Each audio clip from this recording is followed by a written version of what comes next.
Welcome guys. चलिए यहाँ पर रीडिंग देखने जा रहे हैं और ये रीडिंग है कि आप क्या है। ठीक है, आप क्या है और वो लोग जिस किसी को भी आप देखते हैं कि आपसे वो लोग काफ़ी अपने आप को कंपेयर करते हैं, ठीक है, या किसी भी तरीके से आपको कम समझते हैं, तो आप क्या हैं और वो लोग यहाँ पर रीडिंग जो है वो देखने जा रहे हैं। ठीक है, आप क्या हैं और वो लोग। चलिए,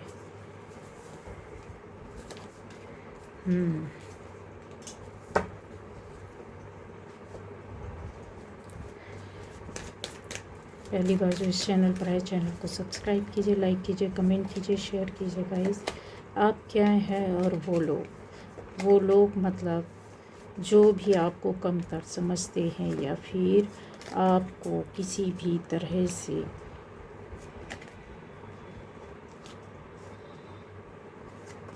कम देखते हैं।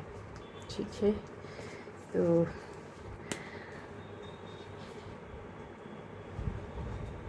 ये बॉटम एनर्जी मुझे बॉटम ऑफ द डेक लेनी थी मुझे। ठीक है, ये भी है कुछ ऐसा। चलिए, तो यहाँ पर गाइस अगर आपसे रेजोनेट करती तो ये आपके लिए रीडिंग है। मन करता है आपका सुनने का और आपको लगता है सुनने के साथ कि ऐसे मेरी है, तो सही में यकीन मानिए ये रीडिंग आपकी है। आप क्या हैं और वो लोग। तो यहाँ पर आ रहा है देखने में कि बहुत प्रॉब्लम्स आपकी लाइफ में, परेशानियाँ चली होंगी, उतार चढ़ाव का एक बड़ा दौर चला होगा, बहुत बड़ी बड़ी घटनाएं, दुर्घटनाएं जो कहते हैं ना किसी को दिखाई नहीं देती है, किसी को सुनाई नहीं देती है, पर आप झेल रहे होते हैं।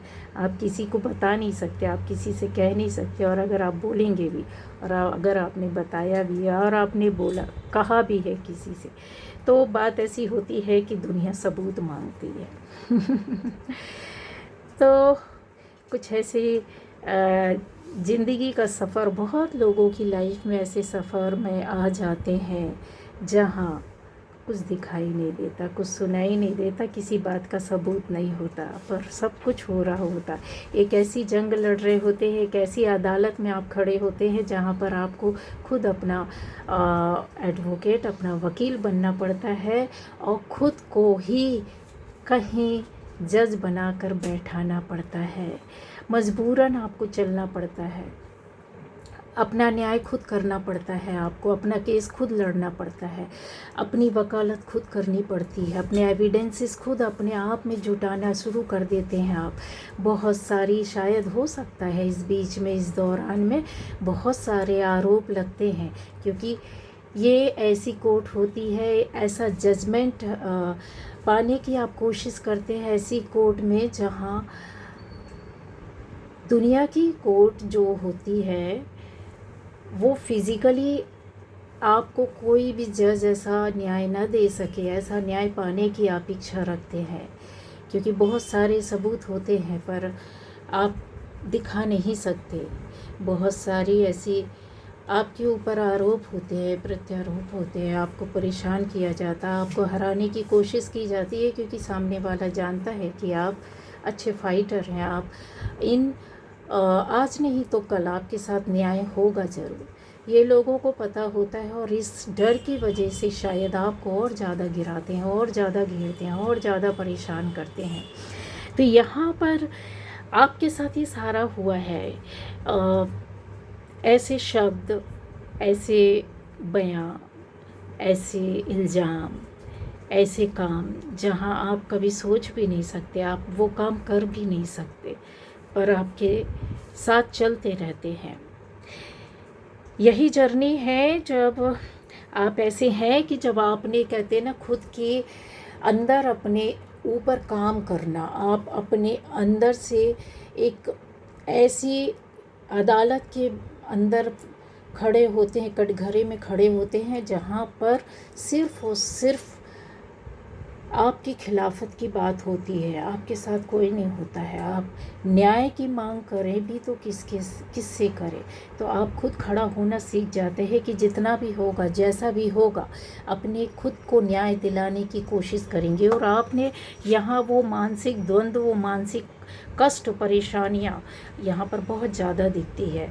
ना केवल मानसिक, शारीरिक भी, हर तरह की परेशानियाँ, क्योंकि आप ऐसे हैं और वो लोग कुछ ऐसी एनर्जी में थे कि जहाँ पर ये आपका ये एक ऑरा, ये एनर्जी है, आपकी ये जो ज़िंदगी है, आपका ये जो एक ऐसे ईश्वर के द्वारा आपको खुद यहाँ पर बनाया गया था कि आप किसी कटघरे में खड़े नहीं होंगे, है ना। आप जिसकी ओर बोल देंगे वहाँ न्याय हो जाएगा, आप जिसकी ओर हाथ रख देंगे वो चीज़ आपकी हो जाएगी। क्योंकि आप कभी अन्याय करने वालों में से नहीं। ईश्वर आपको जानता है अच्छी तरीके से, ईश्वर आपको पहचानता है अच्छी तरीके से। क्योंकि ये जो एक ऐसी खुशियों के बीच में, ऐसे आनंद के बीच में खड़ा हुआ इंसान, ये बंदा या बंदी, ये मेरे व्यूअर्स हैं, ठीक है, ये आप हैं। आप ऐसे आपको ईश्वर रखना चाहता था स्वतंत्रता में, आपको ईश्वर रखना चाहता था इस सुंदरता में, आपको ईश्वर ऐसी कायनात, जो कहते हैं ना कि प्रकृति के बीच में रह कर के इंसान अपने आप को और फूलों की तरह खिलाने की कोशिश करता है, लेकिन नहीं, उसका तो जड़ काटने की कोशिश में लोगों ने बहुत कुछ अपने, कहते हैं ना, अपनी सामने बहुत सारी समस्याओं को खड़ा कर लिया। लेकिन उनको आज नहीं पता, कल का भी पता नहीं शायद। लेकिन यस, यहाँ ऐसा है कि जैसे आपकी ये सारी चीज़ों को, जो इसके अंदर सुंदरता दिखाई दे रही, इसके अंदर जो सारी चीज़ें दिखाई दे रही, बहुत ज़्यादा ऐसा लगता है कि जैसे आपकी सारी जो खुशियाँ थी उसको ख़त्म कर देना, आपके अरमानों को ख़त्म कर देना, आपके सपनों को ख़त्म कर देना, आपके लाइफ को ही एक तरीके से बोलते हैं ना कि ख़त्म कर देना, आपकी हर एक बात को। तो वो लोग ऐसे इस तरीके से थे गाइस, ठीक है। आप किस तरह के हैं, आप और वो। यहाँ पर आपकी एनर्जी में एक ये भी है कि बहुत बड़ा ट्रांसफॉर्मेशन, बहुत बड़ा, जैसे कहते हैं ना, meditation for piece and sovereignty है, शायद सॉवरेंटी है गाइस, ठीक है। तो यहाँ पर क्योंकि मैंने अभी इवनिंग का टाइम है और मैंने अपना चश्मा नहीं लगाया हुआ है और मैं लाइट के पीछे उल्टे डायरेक्शन में हूँ। तो यहाँ पर ये देखना पड़ेगा गाइस कि ये आपकी एनर्जी है, जहाँ पर आप ये अपने ऊपर वर्क कर रहे हैं। कैसा कर रहे हैं, किस तरह के कर रहे हैं। आप प्रकृति के बीच में हैं, यहाँ पर इतनी सारा देख रहे हैं। जल तत्व हैं, इसलिए आप जल तत्व के ऊपर यहाँ बैठे हुए हैं। लेकिन जल तत्व भी पृथ्वी के ऊपर ही आता है, अलग से उसकी दुनिया नहीं होती है। वो पृथ्वी में ही समाता है, पृथ्वी से ही ऊपर उठता है, ऊपर जा कर के एक नया आकार लेता है, एक जगह इकट्ठा होता है और फिर बारिश हो करके वापस आ जाता है। यहाँ पर आप प्रकृति के फिशेस है, कितने सारे समुद्र के अंदर जीव जंतु और जितनी वनस्पति या चीज़ें होती हैं, उस सब के बीच में आप देखें इस तरीके से आप अपने आप को पाने की कोशिश कर रहे हैं, अपना मेडिटेशन कर रहे हैं, अपने अंदर परिवर्तन ला रहे हैं, अपनी पीस को खंगाल रहे हैं। शांति शायद आपको कभी ना मिली हो, क्योंकि शांति का एक, कहता है ना, दौर शायद आपकी लाइफ में आया था, वो चला गया, है ना। तो ऐसा था। लेकिन आपने इतना वर्क किया, आपने इनर वर्क किया, ठीक है। आप इतनी तेज़ी से आगे बढ़ना चाहते थे क्योंकि सारी चीज़ों को आपको बहुत कम समय में बहुत कुछ अपनी लाइफ से सीधे सीधे सुधारना था। किसी को अलग करना नहीं, किसी को ख़त्म करना नहीं, किसी को बर्बाद करना नहीं, किसी से बदला लेना नहीं। लेकिन हाँ, ये एनर्जी आपके साथ कहीं चल रही थी कि सारी परेशानियों को जल्दी से बस निकालना है, ख़त्म करना है, अपनी लाइफ को, अपनी ज़िंदगी को संवारना है, सुधारना है। एस ऑफ पेंटिकल्स, यहाँ पर ऐसे द्वार थे जो आपके पास ओपन थे, लेकिन यहाँ ऐसा दिखाई देता है कि जैसे इस गार्डन के अंदर अगर आप जाओगे तो ये बहुत बड़ा आपका सपना पूरा हो सकता है, लेकिन ना, क्योंकि यहाँ पर जो स्ट्रेंथ थी, ठीक है, जो स्ट्रेंथ थी वो आपकी कहीं आप जैसे मैनिफेस्ट तो कर रहे थे, बहुत पॉजिटिव थे, यहाँ पर सारी चीज़ें अगर आप देखो तो एक तरीके से पॉजिटिविटी में कहीं भी एक ब्लैक एनर्जी या कुछ स्पेल या कुछ भी नहीं है। लेकिन हाँ, ये ज़रूर है कि इसके साथ साथ यहाँ पर आपकी जो एनर्जी, आप अपने आप को मैनिफेस्ट कर रहे हैं या फिर अपने ऊपर काम कर रहे हैं या ईश्वर से हाथ उठा कर के कुछ मांग रहे हैं। यहाँ पर धरातल में भी आपके पैर जुड़े हुए हैं, पृथ्वी से भी, अर्थ एलिमेंट से भी आप जुड़े थे और एयर एलिमेंट से भी जुड़े थे। एक कहते हैं ना, ब्रह्मांड की ऊर्जा के साथ आप कहीं कनेक्ट हो रहे थे, लेकिन कनेक्टिविटी बनाने का आपको वहाँ से हटा दिया जा रहा था, आपको कनेक्ट होने नहीं दिया जा रहा था, आपके रास्ते को कट कर दिया जा रहा था, आपके पास की सारी सुविधाओं को, आपके पास के जैसे अरमानों को ख़त्म कर दिया जा रहा था। वो लोग ऐसे थे, किस तरह के थे गाइस? जैसे होता है ना कि इंसान अपने अंदर कहीं ना कहीं वर्क कर रहा होता है, ठीक है। ये देखिए फायर मैजिक, और यहाँ पर अगर देखोगे तो आप अर्थ मैजिक, यहाँ पर काफ़ी चीज़ों को जैसे होता ना कि एक के बाद एक आप के ऊपर या आपके साथ निगेटिविटी चली साथ में, ठीक है। बहुत एनर्जी, बहुत पावर। एक बच्चा होता जब चलना सीखता है, लेकिन वो बार बार गिरता है, लेकिन उसको गिरने पहली बार जब गिर रहा होता है, कदम बढ़ाता है, लड़खड़ाता है, तो जब गिरता है ना तो उसको उसकी हिम्मत के हिसाब से एकदम से पेरेंट्स उठा लेते हैं, या आसपास का कोई बंदा है कि बच्चा चलना सीख रहा है तो उसको थाम लेता है या जल्दी से उठाकर फिर से उसको खड़ा कर देता है, उसको सहारा दे देता है अगर नॉर्मल वे पर, कि ये फिर से चलने की कोशिश करेगा, और उसके पास खड़े रहते हैं, उसको देखते रहते हैं कि कहीं लड़खड़ाए नहीं। ले ऐसा ही कुछ था कि जहाँ पर आप बच्चे थे, आप समझ नहीं रहे थे, आपको दुनिया ही नहीं पता थी कि क्या था और क्या चल रहा है आपके साथ, क्यों हो रहा है, किस तरीके से हो रहा है, कौन कर रहा है, क्या ईश्वर परीक्षा ले रहा है, या आपकी ज़िंदगी में ही ऐसा लिखा है, या फिर ऐसे तो आप पहले कभी ना थे, या इस तरीके से तो पहले कभी नहीं हुआ, लेकिन ये हो रहा था, ये किया जा रहा था, ये ऐसा था। नेगेटिविटी यहाँ पर अगर आप देखोगे तो बहुत कुछ नेगेटिव स्पेल, सारी नेगेटिविटी, नेगेटिव एनर्जी, वो लोग ऐसे थे। और आप क्या थे? आपके अंदर एक कहते हैं ना, कहीं तो बादशाहियत थी तो कहीं तो किंग ऑफ सोर्ड्स, ऐसी एनर्जी में आप बैठे हुए थे, बार बार कोशिश कर रहे थे आप अपने आप को चलाने की, उठाने की, और अपना कहते ना कारवा खुद लेकर के चलने की, कि मैं चलूं और मेरे पीछे वो लोग आए जो मैंने पाया है मैं उनको दे सकूं, जो मेरे साथ हुआ है मैं उनसे उनको प्रोटेक्ट कर सकूं। यहाँ पे सोर्ड लेकर के आप, एक तलवार लेकर के बैठे हैं, ऐसे पावर के साथ बैठे हैं, लेकिन वही बात है कि कैसे होगा, किस तरीके से होगा। आप इस तरीके थे, कहीं तो ईश्वर ने आपके साथ जजमेंट किया, कहते ना कि मरणासन अवस्था से पूरा जीवित ना होने के बाद भी कहीं आपको ईश्वर ने आपकी पुकार सुनी, और यहाँ पर एक बिगुल बजा, आपके लिए एक साइन आया, ईश्वर के ज्ञान और नॉलेज आपको कहीं से सच्चाई सामने आई कि ना, आप तो खुद ही अपने आप में ये काम कर सकते हैं, आपको फिर से जीवन दिया जा रहा है, या फिर से आप अपनी उस जर्नी को शुरू करें, नई शुरुआत करें, नया रास्ता तय करें, नए तरीके से आप चलें, नए तरीके से आप सोचें। यही समय था कि जब आप, जैसे होता है ना कि चेंज एंड प्रोग्रेस, आपने कुछ परिवर्तन लाया अपनी लाइफ में, अपनी ज़िंदगी में, अपनी सोच में, कुछ बनने की कोशिश में, अपना मूवमेंट जैसा होता है ना कि आपने चेंज कर दिया। जा कहीं रहे थे लेकिन आप जाने कहीं और लगे। क्यों? क्योंकि आप शायद 3D से आप मूव हो गए, शायद आप ऐसे रास्ते में आए जहाँ पर सिर्फ आपको शांति चाहिए, जहाँ पर सिर्फ आपको एकांत चाहिए, जहाँ पर सिर्फ आपको अपने आप से, सिर्फ ईश्वर से कनेक्ट होना है। क्योंकि सहारा तो कहीं कोई कुछ नहीं मिला ना, किसी ने कुछ नहीं दिया ना, कोई कुछ नहीं करता किसी के लिए। लेकिन ईश्वर को जब आप पुकारते पुकारते कहीं थक गए होंगे, तो बस यही था कि जब आपने रास्ता, आपकी एनर्जी, इसी वक्त पर आपका एनर्जी चेंज हुआ, इसी वक्त आपकी ट्रांसफॉर्मेशन शुरू हुई, स्टार्ट हुई, ट्रांसफॉर्म होना शुरू हुआ। आपने रास्ता तय, दूसरा रास्ता बदला, उस रास्ते को चलने की कोशिश की।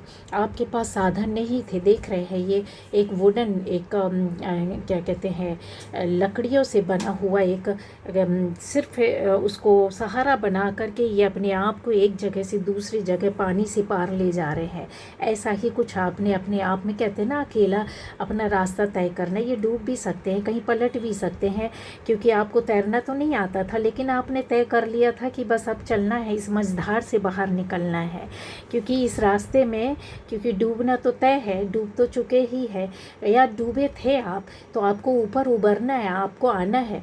तो कैसे करेंगे? तैरना भी नहीं आता तो कैसे चलेंगे? तो आपने एक रास्ता बिना साधन का, कहते हैं ना, कैसे कोई ताम झाम नहीं, लेकिन ठीक है, कुछ लकड़ियों को इकट्ठा करके उसका सहारा बना करके उसकी नैया से अपने आप को आगे ले जा रहे हैं, खींचते पानी के ऊपर, इस पार से उस पार। यहाँ पर एक्सेप्टेंस एंड लव, यहाँ पर ऐसा है गाइस कि जब आपने सीख लिया था एक्सेप्टेंस, स्वीकार करना, जहाँ हो सकता है कभी आपकी ज़िंदगी में ऐसे पल आए हों कि जब आप हर एक बात को, हर एक काम को नादानी में सही स्वीकार कर लेते थे। आपको नहीं पता था कि आपके लिए क्या सही है, क्या गलत है, ठीक है। तो वही बात है कि आपने जब एक्सेप्टेंस, यहाँ पर एक्सेप्ट करना स्वीकार कर लिया कि ना, मेरी लाइफ में कुछ बदलाव होना ज़रूरी है, मुझे बदलना ज़रूरी है। इस दुनिया में अगर मेरे को अपना अस्तित्व, एग्जिस्टेंस को बना के रखना है, तो उसका अस्तित्व को बचा कर रखूँगी, तभी उसको आगे जा कर के निखारूंगा या निखारूंगी। आपके अंदर ये था, बहुत कुछ था। आपने सबको प्यार देना शुरू किया, आपने सबको सहेजना शुरू किया, आपने सबसे जुड़ना शुरू किया। क्यों? क्योंकि आप ऐसे थे, और वो लोग कैसे थे जो कि आपकी खुशियों में बहुत कुछ है यहाँ पर गाइज। यहाँ पर ये देखिए, गिव लव, ऐसे प्रकाश को, ऐसी एनर्जी को अंधेरी रात में भी, जैसे कहते हैं ना, प्रकाश ला देना, लाइट अपने लिए जला लेना। आपके पास साधन कुछ नहीं था। अगर आप इनको देखो तो ये बादलों के बीच में ये मून लाइट है, मून है, और यहाँ पर आप देखो, यहाँ फायर से इन्होंने लाइट की है, लाइटिंग की है, वो फायर जल रही है, उससे ही ये 2 स्टिक को इन्होंने जला कर रखा हुआ है। क्यों? क्योंकि इनको रास्ता न केवल अपने लिए निकालना था, अपने साथ भी लोगों की परेशानियों, दिक्कतों को लेकर के चलना था। क्योंकि आपको वो एक्सपीरियंस हो गया था, वो समझ आपको आ गई थी कि जो आपने सहन किया, जो आपने झेला, जो आपने देखा, जो आपने बर्दाश्त किया, वो शायद आम इंसान ना कर पाए, ठीक है। तो उसके लिए आपने अपने अंदर की, कहते ना, एक इनर विजडम को, नॉलेज को, ज्ञान को और शक्ति को, पावर को इकट्ठा किया। यहाँ पर ज्ञान का प्रकाश, आपने अंधेरे में लाइट को जलाना, न केवल अपने आप को रोशनी दे रहे हैं, आप दूसरे को भी रोशनी दे रहे हैं। उनके लिए यहाँ पर ये एक रास्ता दिखा रहे। क्यों? क्योंकि अंधेरा तो था ही ना, लेकिन जब आपने अपने अकेला रास्ता तय किया कि बस इस मझधार से निकलना है, तो फिर आपके साथ परिवर्तन और चेंज तो होना तय है ना। क्योंकि आप अकेले नहीं थे, आपके साथ पूरा एक, कहते हैं ना, अस्तित्व था। अस्तित्व के का मतलब ही होता है आप बस नहीं बने हैं, आपके रहने से भी बहुत लोगों का मायने होता है, लाइफ होती है, ज़िंदगी होती है। तभी कहते हैं ना कि इसका अस्तित्व में होना बहुत ज़रूरी है, क्योंकि इसकी वजह से कुछ और लोग होंगे, या इनकी वजह से ही दुनिया चल सकेगी। सूर्य का अस्तित्व अपना अलग है, चंद्रमा का अस्तित्व अलग है। जो भी हमारी लाइफ में, कहते हैं ना, प्रकृति का अस्तित्व में होना बहुत ज़रूरी, क्योंकि इनके बिना इंसान का अस्तित्व ख़त्म हो जाएगा। इनके बिना किसी और चीज़ का चल पाना बहुत मुश्किल है। अस्तित्व का ही मतलब रहता है कि किसी एक चीज़ का, किसी पर्टिकुलर एक काम का, समय का, चीज़ का, लोगों का, या ऐसे कुछ परिस्थितियों का होना या लोगों का होना ज़रूरी है, जिसकी वजह से और लोगों को भी पोषण मिलता है, जीवन मिलता है। नहीं, अगर वो नहीं होंगे तो उस परिस्थिति, उस टाइम, उस काल में और भी चीज़ें ख़त्म हो जाएंगी। तो यहाँ पर ये आपकी खुशियाँ थी, आपका जीवन था और लोगों का भी अस्तित्व था। आप जैसे अपने आप को बना करके और फिर यहाँ पर सहेज कर रख रहे हैं, खुशियों को बनाने की कोशिश कर रहे हैं, तभी तो। और ये किस वजह से हुआ ये देखिए आप, ग्रेटिट्यूड एंड थैंक्स। यहाँ पर बहुत सारे आप हमेशा इस एनर्जी में रहते थे। क्या मैंने बोला ना, जैसे कि आप सबको प्यार देने लगे, आप सबकी भावनाओं को समझने लगे, आप सबके दुख दर्द को समझने लगे, आप सबको रीड करने लगे, आपकी इंट्यूशन आपके साथ वर्क करने लगी, आपकी गट फीलिंग आपको कुछ बताने लगी, आपको ईश्वर या यूनिवर्स आपको कुछ कुछ समझाइश देने लगा। आपको समझ में आया कि ये जो था मेरे साथ, कुछ तो है एनर्जी जो आपके साथ वर्क कर रही है। आप प्रकृति को जब कुछ देते हैं ना, तो यकीन मानिए प्रकृति आपको उससे ज़्यादा, कई गुना ज़्यादा दे देती है। और ये आपकी सब नादानियों में हुआ था, जब आप कहीं भी चलते चलते अपनी परेशानियों में ईश्वर का धन्यवाद कर देते, ईश्वर से मांग लेते, ईश्वर के सामने रो देते, या फिर कहीं ऐसे बैठे बैठे अकेले में ही सही, किसी गार्डन में, किसी पेड़ के पास, की चांद रात में, या सूर्योदय के समय, पक्षियों के सामने, पशुओं के सामने, कहीं भी आप अकेलेपन में अपने आप में रोते, गुनगुनाते, गिड़गिड़ाते, कैसे भी बोलें, जब आप अपने अंदर की भावनाओं को कहीं अकेले में बोल रहे होते हैं, किसी से शेयर कर रहे होते हैं, अंदर ही अंदर सिसक रहे होते हैं, तब ये चीज़ आपको कहते हैं ना,